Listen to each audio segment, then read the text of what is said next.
Ezekiel chapter 46, verse 1. Thus saith the Lord God, the gate of the inner court that looketh toward the east shall be shut the 6 working days. But on the Sabbath it shall be opened, and in the day of the new moon it shall be opened. Verse 2. And the prince shall enter by the way of the porch of that gate without, and shall stand by the post of the gate. And the priest shall prepare his burnt offering and his peace offerings. And he shall worship at the threshold of the gate.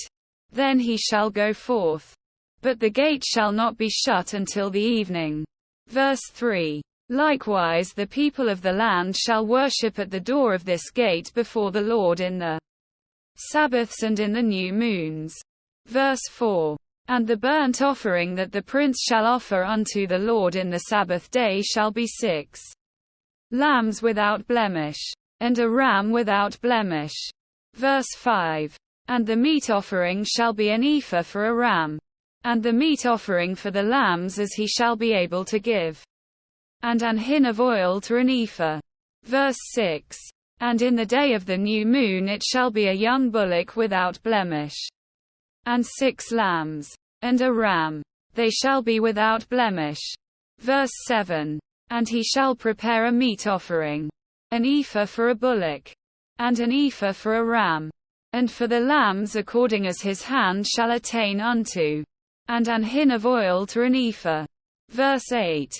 And when the prince shall enter, he shall go in by the way of the porch of that gate, and he shall go forth by the way thereof. Verse 9. But when the people of the land shall come before the Lord in the solemn feasts, he that entereth in by the way of the north gate to worship shall go out by the way of the south gate. And he that entereth by the way of the south gate shall go forth by the way of the north gate.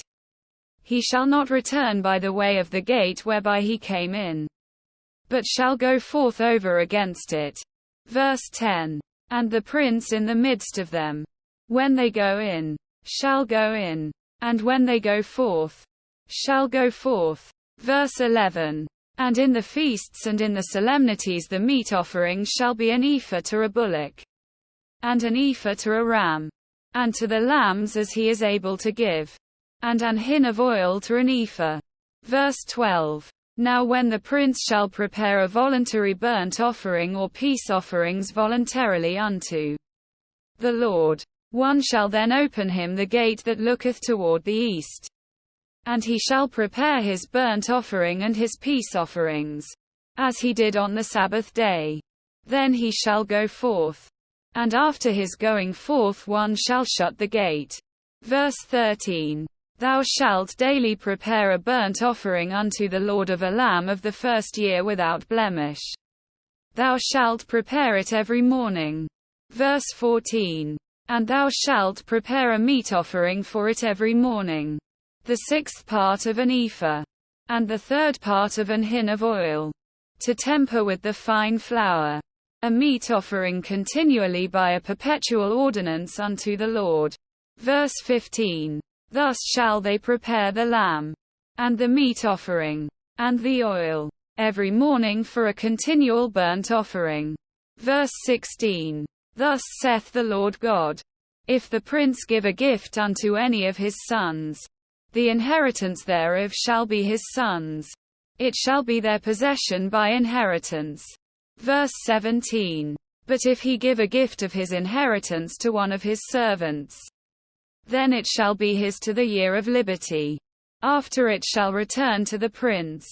But his inheritance shall be his sons for them. Verse 18. Moreover the prince shall not take of the people's inheritance by oppression, to thrust them out of their possession. But he shall give his sons inheritance out of his own possession, that my people be not scattered every man from his possession. Verse 19.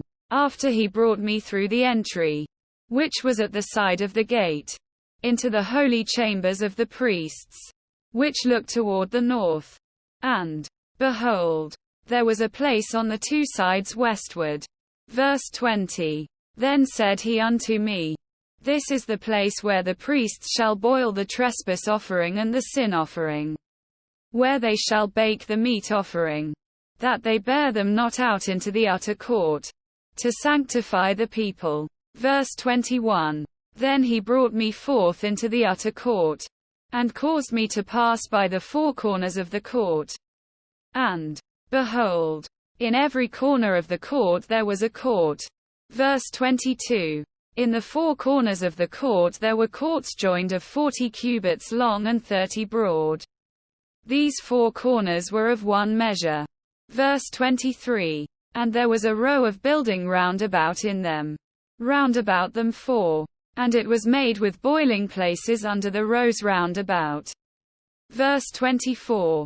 Then said he unto me, These are the places of them that boil, where the ministers of the house shall boil the sacrifice of the people.